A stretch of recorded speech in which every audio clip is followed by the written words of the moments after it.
In a land where cacti outnumber cell towers and the horizon stretches further than a fiber optic cable, it's time for Valley's Bits, Bytes and Banter, the podcast that looks a bit behind the scenes of a broadband provider, takes a big bite out of the tech world, and serves up a healthy dose of banter with people in our community. And now, without further ado, here's your host, Bob Dahlstrom. Hey, everybody. Thanks for tuning in. Like the intro said from Lee Patterson, I'm Bob Dahlstrom with my co-host, partner in crime, Ralph Score. How are you doing, Ralph? I am here. I have a voice. You do have a voice back. It's glad to have your voice back. Yeah. And we have a really great show today and an exciting guest, an interesting guest we're going to talk to. We're going to introduce him here in just a little bit. But for those who don't know, that's the focus of our podcast. We talk to interesting people in our community. And they are the focus. I mean, Ralph and I talk. We have our things about the industry we tell you about, other things going on. But that's really what we want to know is what makes other people tick and what they do. And we find, I mean, so far, every person we're talking to is fantastic. But I think the guest today is going to set the bar a little higher. Yeah. No offense to everybody else. Most definitely, yeah. Who's been out there. And just remind everybody, you can find our podcasts anywhere you get your podcasts. They're hosted at podbean.com. You can go there and search Valley's Bits, the easiest way to find it. Or you could find it on Spotify, iHeart, Player FM, Samsung, Amazon Music. Working on Apple Podcasts here pretty soon. We're still waiting to get the thumbs up and the approval from Apple that we're good to go there. Yep. That'll be a big one for us. And again, podbean.com or on our website, vtc.net /blog. And we're getting ready to launch here up there really soon. So Ralph, we got some things going on with the FFA, and we've talked about it before. There was the ACP program, and that was right. And you mentioned before the early version of that was the EBB. We love our acronyms. Yeah. Emergency Broadband Benefit. Yeah. It was, and essentially that and the ACP, which is Affordable Connectivity Program, were discounts for eligible households to make internet more affordable. Yeah, and it's at the end of ACP, because they did sunset it out, they ran out of budget, and there were 23 million households that were being served by that. And really, they found that the digital divide, which is, kind of like the haves and have not, a lot of that came down to the actual affordability for people that live in rural areas to be able to access that. So it was a really big thing. And I know the chairman right now, she's determined to try to bring it back around. Whether she'll be successful or not, we don't know. So, we had quite a few customers take advantage of that because you had to, as companies, you had to say, yes, we will participate in this program. And of course, we were one of the first ones stepped forward and said, absolutely, we would love to be part of the ACP to make it more affordable for eligible households in our area. Yeah, so a couple other things going on right now. And, of course, we recently were at NTCA, which is the Rural Broadband Association. We were at a conference for there, and one of the things, and Bob, you actually talked to that, was about cybersecurity and internet safety and that. And what the FCC just came out, they just adopted a $200 million cybersecurity pilot program for schools and libraries. It's a program that explores how the Universal Service Fund, which we all pay for, right, with our service, how it supports an effort to help protect schools and libraries from cyber threats. And most people don't realize in a rural area how big of a deal the library and schools are as far as a hub for those communities. Right. So it's a really big deal, Especially in rural communities. Yeah. I mean, that is the hub of all the activity. Yeah. And it's actually part of a program called the Learn Without Limits initiative, which addresses the homework gap, and that ensures connectivity in schools and libraries so everyone everywhere has access to high-speed internet.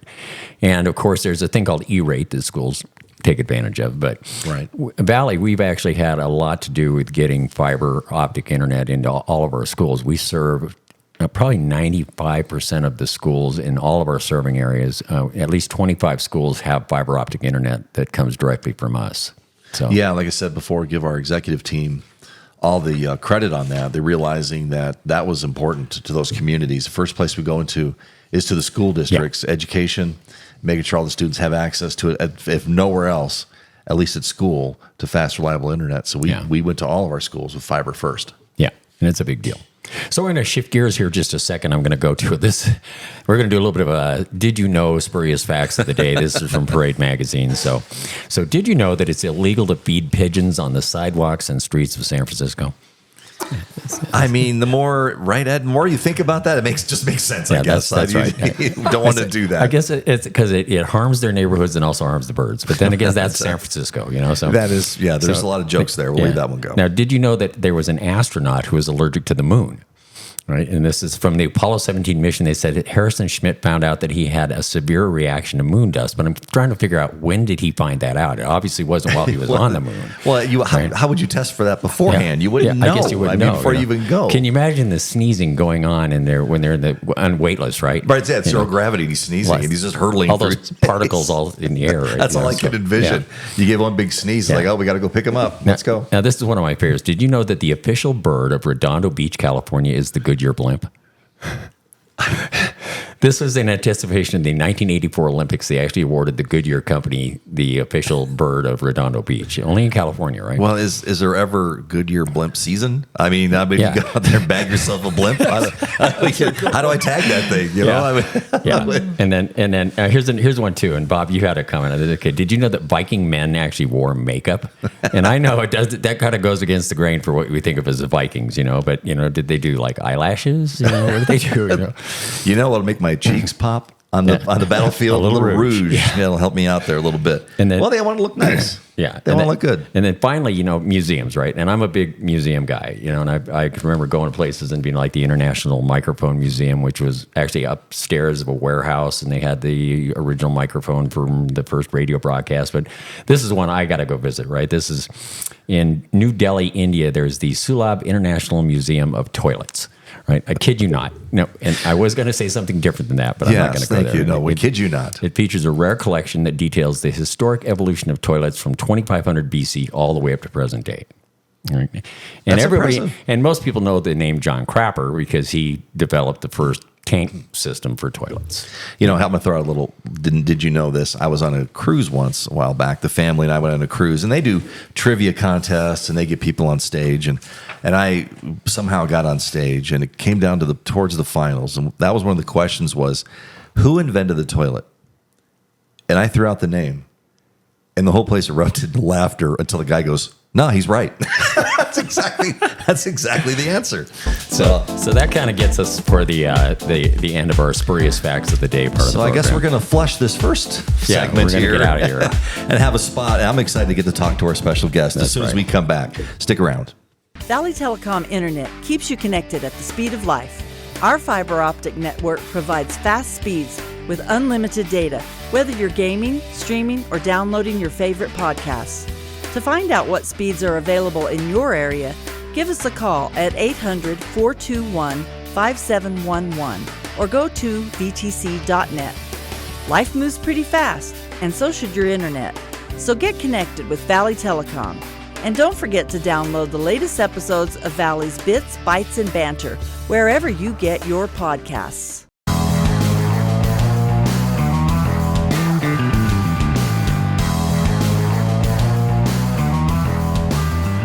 And we are back. Thank you, Robin, for leading us back into this segment. I'm Bob Dahlstrom with Valley's Bits, Bytes, and Banter podcast with my co-host, Ralph Score. And again, you can find our podcast mostly wherever you get your podcast. We're not on every platform yet, but we're getting there. And our podbean.com is the main one. Go there to podbean.com, search Valley's Bits, and easy to find it. It's all right there to see our other episodes we have of other guests. And today's special guest is a good one. I think we're going to have a great time. So let me introduce our guest for you.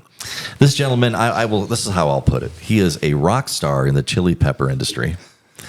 Have you ever been called a rock star before? Yeah, I have. Nice. See? This confirms it. He's a fourth-generation farmer out here in Pierce, Arizona at Curry Farms. Has received many accolades, awards. You're talking, he was a Guinness World Record holder at one point. And I'm talking, of course, about the owner of Curry Farms, Mr. Ed Curry. Ed, how are you today? Oh, good. Thank you, Bob. This is fun to get to explain what we do and love. We can't wait to get into it and talk about it. Ralph and I have talked about doing this for so long, of coming out here to the farm, because that's where we are. We came out here to the farm. I have to throw in that it was really fun to reel back to the Dare days and what you and Skip Razzle did years ago for our school. And I just want to say that was positive. Isn't that funny? We live in rural communities, and we know we've all crossed paths at some point or another. So you and I were looking at each other going, I know we've met. Exactly. When was it? And then it clicked on us back when I was a police officer. I was a Dare officer. Yeah. And you were on the Pierce School Board. Still in. Yeah. 40-something years. That's awesome. Yeah, so Ed and I go way back. Yeah. That's so and cool. you did a lot of good. That's the thing I want to say. I appreciate it. That was a great program. Yeah. And it really, I think it did a lot of good. I would like to think it did. So I appreciate that.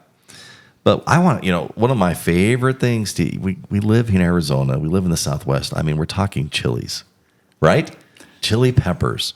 How did you get into farming for chili peppers?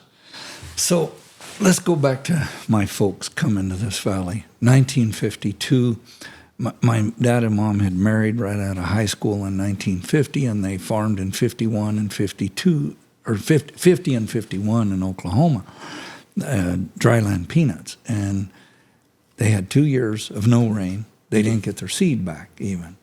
And I had an uncle that had came this way, and a grandfather in Hatch, New Mexico, and so they decided they were offered a chance to share crop with an older gentleman, and at that point, and my dad was young, and so they took the opportunity and came because they felt like that there was, if they could irrigate, that they could ensure making a crop, and they would no longer be tied to the droughts and those kind of things. Yeah. So they came here in 52, roll ahead. They grew cotton mostly, and in those days there was a real tight cotton allotment by the government program, so you couldn't do lots of acres. My dad had started looking for other crops. They raised cattle, they fed cattle, they did those kind of things to supplement the income from the cotton. Then they found chili. And in 1957, Bobby planted his first crop. Wow. It was a complete failure. Never really got very little to harvest. Chili's hard. 1958, did a little better. And the rest is history. He, in the early 60s, 1964 to be exact, we had a neighbor, if there's any old-timers in the valley listening, they would remember this name, Kenny McDaniel.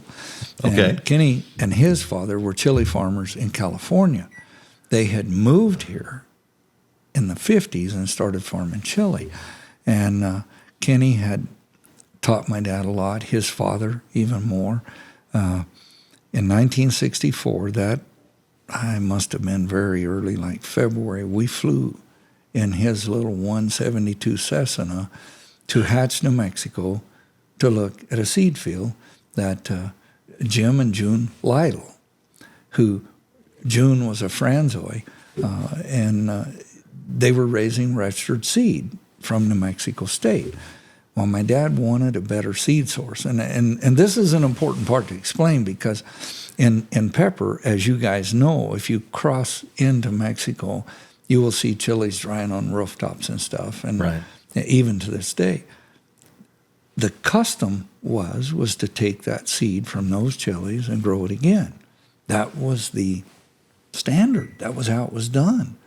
Well, genetically, that was an issue because you had cross-pollination, you had all kinds of issues going on, so the uniformity of the chili was horrible. Right. And the heat. Some would be exceptionally hot, some would be exceptionally mild, off the same plant. Today, genetically, I know what drives that. But so in 1964, we're in Hatch, New Mexico at Jim and June's farm. I can still remember standing there. I was, in 64, I was 8 years old, and the chili was as tall as I was. But I remembered right then, my dad respected those people because they were working to improve the seed base. That stuck. I wanted to do that from that trip forward. How many people know what they want to do from 8 years old on? Oh, no, a lot of people may say, this is what I want to do, but that always changes. Yeah, it changes. And my mom and dad were, my mom was the artist in the family, and they were very close. My mom's still alive. We lost my dad last June, a year ago this month. And he was 90. My mom is 92. I was up there this morning. And her love for what the Chile did for us was, I can't even describe how much her and my father loved this crop of chili. It brought them financial freedom. It really did. Right. It was, they weren't bound to the cotton allotment, small acres. They could, and my dad, there was a group of farmers in the valley: Kenny McDaniel, Ernie White, Mr. Mahaney, Earl Mahaney, my father, Darrell Lee, his brother Willard. There was a group of them that were well known. Martin Creer, he was one of the early chili farmers in the McNeil area, and of course then the McDaniel family. So there was a small handful of them that worked together to improve this crop. Well, my dad brought that better seed back. The rest is history. Little by little, he did better. We were growing for what would become Ortega. Hugh Blind had bought out the Coastal Valley Canning Company in Oxnard, California. And then they bought out the cannery that Bob and Shorty Kenyon had built at the old Douglas Bisbee Airport, where the prison is now. Right. That was where our cannery was. Okay. And so they were bought out by Hugh Blind, who owned the Ortega label, which is still a major label today. In that process came along a plant geneticist named Phil Villa. Phil became my lifelong partner. Next to my father, he's the most influential human in my life. I should say my father and my mother, but Phil and Faye, his wife, were amazing. We lost Phil in 2013, in November of that year. You'll see I have a little plaque to his honor in my office. Phil's ashes are spread right in our chili field. That was his request. Kidding. Yeah. And wow. We worked side by side pretty much most of my life. In 1986, Hugh Blind had, in 85, they had sold the Nestle's in the fall. In the spring of 86, they brought in a breeder. I won't say his name, but he was a pea breeder for Nestle's. And him and Phil didn't see eye to eye at all. At all. The guy was a good guy. I'm not saying he's a bad guy, but he knew nothing of chili. Yeah. Well, Phil was the world's chili expert. He had been trained under Paul Smith at UC Davis. Paul lived to be right at 100 years old. We just lost Paul a few years ago. Wow. But he was the guru. Paul Smith at UC Davis was the guru of chili there and chili genetics. He had actually been in the jungle in Peru. And I don't know if y'all realize this, but pepper is not an annual. It's a perennial. There is pepper trees in the jungle that are 40, 50, 60 years old. Wow. So Paul Smith from UC Davis had hiked Peru in the 40s and early 50s, coming back with genetics. Guys, I can take you to my field in the fall, and I can show you parent material that came from Peru in the late 40s that is still present in my germplasm today.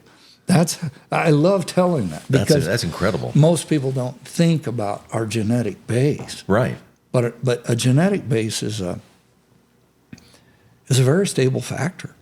What we do is we separate gene pools.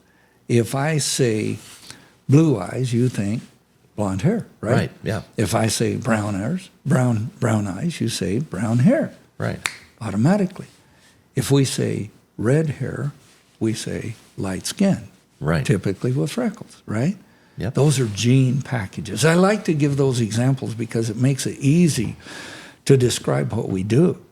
So basically what we do is separate the good genes from the bad genes. Sometimes the recessive genes are what we want, and they're the hardest to obtain. Occasionally, you will see a blue-eyed person with brown hair, but not very often, right? No. We all know that. It's rare. That's right. That's what we're doing, is separating gene pools to give the best advantage to the farmer growing our chili. So Phil taught me that, and the only college course I ever passed in my life was at Lubbock Christian College, The Life and Times of Apostle Paul. That's the only college class I passed. And so was Paul a chili farmer? Of course. Well, he built tents around it. Okay, there you go. That was the connection right there. I love it. There you go. But I say that to say that I'm self-educated by Phil, by Dr. Ben Villalone out of Texas A&M, who, by the way, is a very close friend. Ben will be 90 shortly, him and his wife Emma, and still really good health. And sadly, they lost their daughter this spring, and I went and spoke at that funeral. And they're just great people. Faye is still alive, Phil's wife, and she's 89. So what I'm telling you is I'm getting to be the dinosaur myself in this breeding work. But so also Everett Wood, I cannot go without saying Everett Wood. Everett is in Iowa now, Cedar Rapids. He was a well-known paprika breeder in California for what was then Cal Compact. He actually managed Cal Compact. And Everett helped us develop the highest color chili in the world, the highest extractable. And you might say, well, what color? What do you mean? Well, red food dye comes from red chili. Okay, I did not know that. And the dye in red paint is chili. It comes from paprika. Oh, wow. Because the red molecule that comes out of paprika will withstand sun in paint. There are some other products they can extract red from, but it will fade quickly, much like old silver paint used to. Right. So anytime you see a red car, and I've got a red pickup, it's got chili in it. I never knew that. I have a red pickup truck at home. I'm going to start driving it. Yeah, every I day have now. mine's red too. Yeah. So I promise you, chili is the pigment, the color pigment. Wow. And we, with the help of Everett Wood, Phil Villa, and myself, and I've got to include Manuel Cervantes and David Cartman. They're right here on the farm. Manuel like I, David like I, they're not educated folks. I promise you, I'll put them against the best pepper geneticists in the world. They're good. Yeah. David and Manuel get credit for all of our new varieties. I mean, they spend hours in the field selecting and selecting. As I've got older, I don't spend as much time doing it as I did, but I still do a lot. They find the good areas, then we all go in together in the evenings. We have the best hobby in the world. My growers, get this, I love to tell it. My growers, because I furnish about 90% of the seed in the Hatch, New Mexico area, that whole New Mexico. Yeah. Colorado, Texas, California, Mexico, about 40% of our sales is in Chihuahua. Some on the West Coast here. But my growers, they can't wait to get done harvesting green chili because they go elk hunting. And that's great. But guess what we're doing? When they're elk hunting, we're chili hunting. We're in the field. Right outside this house, right there, is our 150-foot blocks. There's 201 different varieties in about a 15-acre parcel. Wow. Every 150 foot, 20 foot wide is a different variety. We screen it. This represents $18,000 an acre before harvest. Wow. We have to hoe it all by hand. We can't get tractors in there once we put the screens up. But it gives us purity because there's no bees crossing and stuff. So Everett Wood, Phil Villa, Ben Villalone, and there's many other. There was a fellow named Andy Wiles in New Mexico. Andy was a good help. But David and Cartmel and Manuel Cervantes, we work hand in hand, and we're best friends. And you can't work with somebody that close and not be very, very close to it. Sure. It's a lot of fun. And so when my growers are hunting elk, we're hunting chili. Right. Because what we do, we make crosses, we grow that cross out, That's known as the F1. The F2, it starts to split in generations. To give the audience, the listening audience, an idea. So when we make a cross, Bob, picture that you have a graph of 100%. Okay. So let's use some colors. Let's say we bred a yellow bell pepper with a purple bell pepper. So I'm using colors so it's mentally easy to describe. Right. When you make that cross, the first year, the F1 is going to be a hybrid, and it's going to be pretty much whatever that set of genes line up with. Right. You don't know till you do it. Right. But they'll be pretty consistent. When you grow the F2 out, the flail 2 generation, then it splits out. And that's where you start to see, typically, it's not exact, but I want you to picture this 100% graph. Right. 25% are going to be yellow, just like that parent. 25% are going to be purple, just like that parent. Then you got 50% in between of all kinds of genetic blends. And that's what's fun, is when you start moving gene pools one to the other, it's kind of like taking a stick and stirring up muddy water. Yeah. Those genes just, and so in that 50% is what Manuel and David and I do. We search for that unique chili, that has a unique flavor because of the gene combination. Gene recombination is so fun. Not to get religious, but you can't do what I do and not believe in God. I'm telling you. This thing is organized. And when you see gene pools come back together, I believe with all my heart. My constant prayer in life is vision. Give us vision, Lord. Help us to see the unseen. And that's what we've done. We're always in the black box of genetics, trying to decide what parent to choose. Back to the yellow and purple. How do we decide what that is? Because if we do it right, the combinations will give us a recombinant set of genes that is valuable. And it takes us hours and hours and hours of searching. Genetics is numbers. There's an old saying that every one of us has a small portion of genetics from ancestral background, even back to Christ. And it's probably true, because the way gene recombinations work is it's all numbers. So what made us who we are today, number one, is the men that taught me. Mm-hmm. Number two is doing lots of acres of it.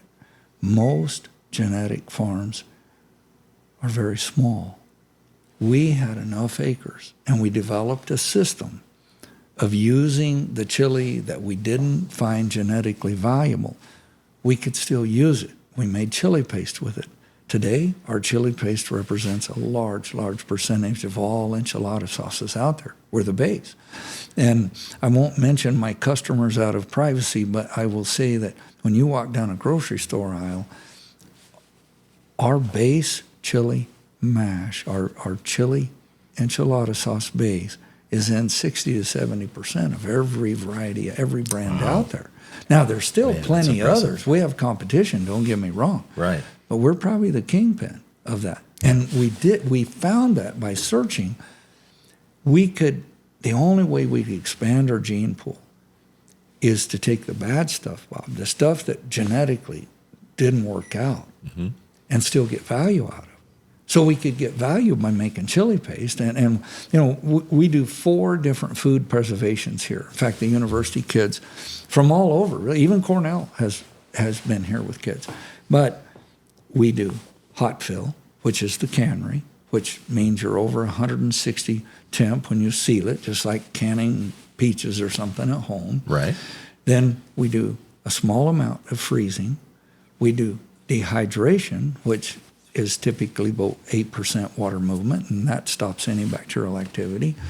And then we do the brining, or the pickling, if you will, where we make a product very similar to Tabasco sauce with salt and vinegar.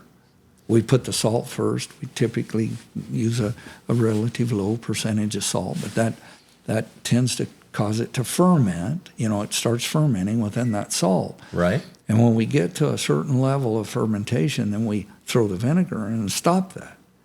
And the food science of this thing is It's fun. so amazing just to get into. We're talking genetics, and a lot of people don't even realize that. They don't think about that. But how far down you guys get? Yeah. I mean, Yeah. the DNA of a chili pepper that's is impressive. Yeah. We're going to take a quick break. Ed, we're going to come back and talk some more chili peppers and some other stuff right after this break. Stick around. Join Bob Dahlstrom and Ralph Score right here as they provide a look behind the curtain of a broadband provider on Valley Telecom's new podcast, Bits, Bytes, and Banter. In every episode, they will take a bite out of the tech world and provide a healthy dose of banter with people in our community. Plus, they'll share funny stories and a bit about what is going on in their worlds. Look for Valley's Bits, Bytes, and Banter on Apple Podcasts, Spotify, or wherever you get your podcasts.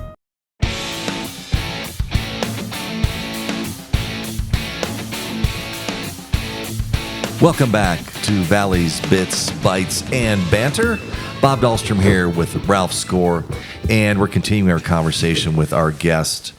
And you used the word, so I'm going to say it, but you're our chili pepper kingpin, Ed Curry. Yeah. I've been called the godfather of chili.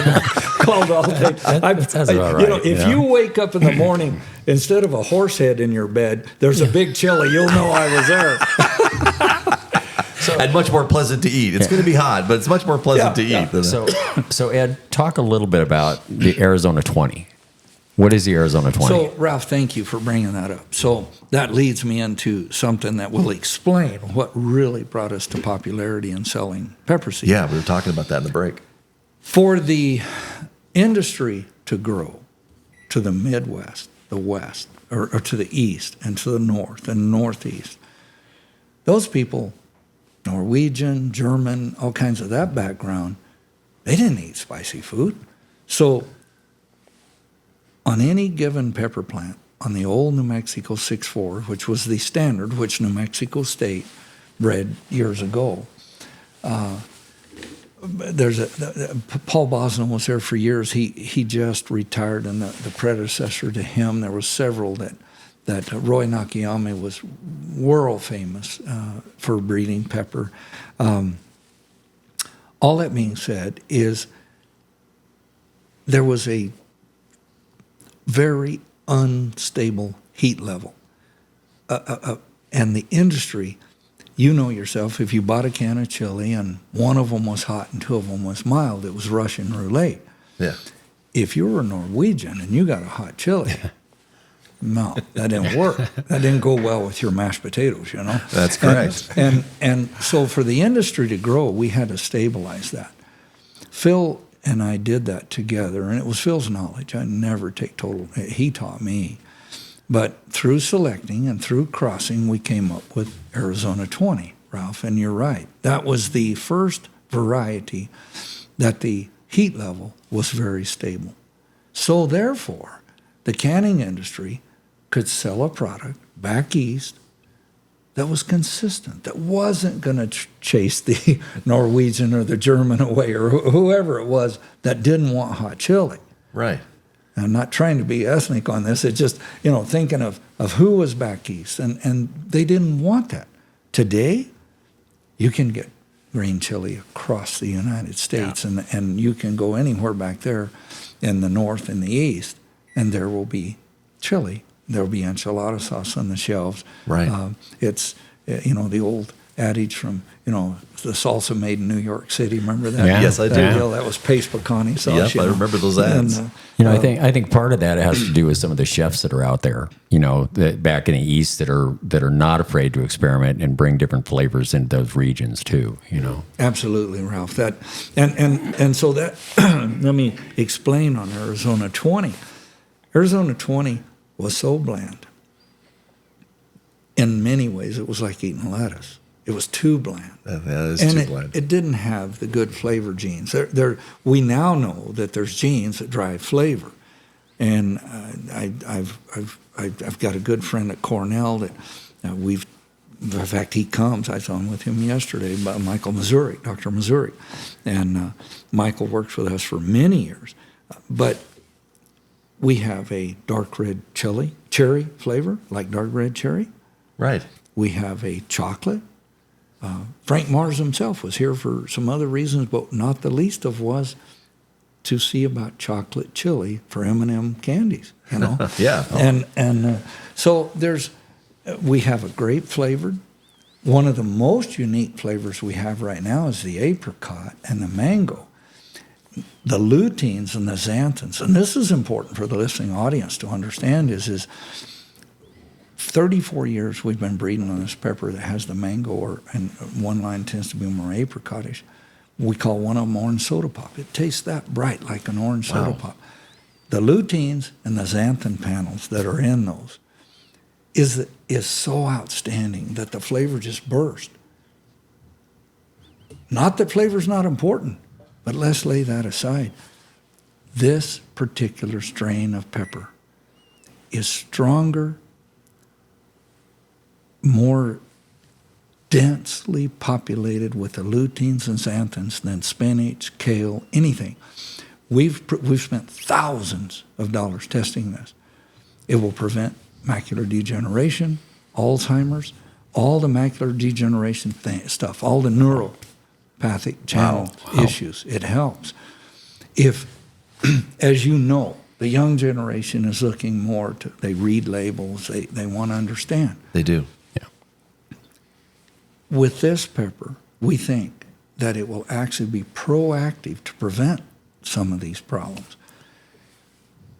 You know, I have a lot of people ask me, you know, to taste it, and, you know, we give them some, and 99% of the time the comment is they feel a little better. Now, I don't know if that's psychotic or what, but I will tell you, it is very good. It's very tasty. But above the taste is the neuropathic channel healing and preventing. It actually heals nerve endings. That's what it does. And you're actually working with some of the universities with us for research, aren't you? Yeah. New Mexico State is really the one that, the kingpin that got us. But I work with Dr. Ann Schoulis-Ray here at the University of Arizona, Dr. Rod Wing, who heads up the Biosphere 5, Dr. Dario Copetti here at the U of A. We have lots of sources of help, and certainly it's not just us. I want to make that clear. Dr. Steve Hansen, NMSU, Dr. Yvette Guzman. I need to tell Yvette's story because it's very interesting, and it'll be quick. Let's hear it. Yvette was raised, her father was a lettuce worker. They traveled the lettuce gamut. She was sent to college on the migrant farm worker program. She got her doctorate. She did it in this very molecular area of lutein xanthans. It was Yvette, some 11 years ago, came here. She was brand new at New Mexico State. First job. She said, Mr. Curry, I have a hunch about your yellow pepper. Do you care if I take some? I said, absolutely, take it and test it. Those first tests came back 100 times stronger in lutein and xanthan than spinach. Now, we never repeated that. I want to make that clear. But what we have repeated continually with her and Dr. Steve Hansen there at NMSU is that the band of xanthans and luteins are so powerful. And we've tested all kinds of chili out of the grocery store. We've tested all kinds of stuff to compare. Nothing even comes close. So that's been a really fun direction. So if you really look at the things that propelled us, it was stabilizing the heat. That was number one. Now working in the molecular area of what will help us to be more healthy. Those kind of things are so fun. The flavors. Right. We serve Frank Mars vanilla ice cream with chocolate chili on top. And, oh my gosh. And you know, does it taste exactly like chocolate? No. Do you definitely know there's a hint? Absolutely. Well, and if you put that into a process, you know, for a chocolate product. Oh, yeah. Yeah, you'd never... It'll enhance it. It would enhance it, is right. And then now there's this whole thing about heat and sweet. Oh, yeah. Yeah. Oh, You yeah. know, so you put a little hot with it and just the other day, some folks came down from Tucson. One of them was actually Sarah Smallhouse and Cedar Scott. They were here, and Sarah is on the board at the Biosphere too, and they brought a chocolate cake that Cedar had made, and it was a very wholesome almond flour, all kind. I don't even know what all, but it was very healthy. But on it, we crushed the little chiltepine, and we put the chiltepine on that. Holy cow, that heat with that chocolate, it was delicious. That'd have been amazing. Yeah, it's amazing. So delicious. So there's a lot of good things out there in this chili world. I need to live to be 200 to even come close to finishing some of these projects we've started. And so Ed, are you going to come up with a bacon flavored chili? That's there you go. all I want to know. Ralph's been thinking about that idea for a while. Yeah, because they go hand in hand. Well, Ed, we could keep going for a long time. I appreciate you with Ralph and I sharing all the cutting edge work you guys are doing with chili peppers. I'm a big fan of chili peppers. Love them myself. So does Ralph. And we hope to have Ed on for another episode because we can continue and take this in all kinds of directions. In fact, that's going to be another episode. Ed, thank you for being a guest today. We appreciate it. Thank you guys. It's fun. We had a lot of fun. And thanks for tuning in to Valley's Bits, Bytes, and Banter. Take care, everyone.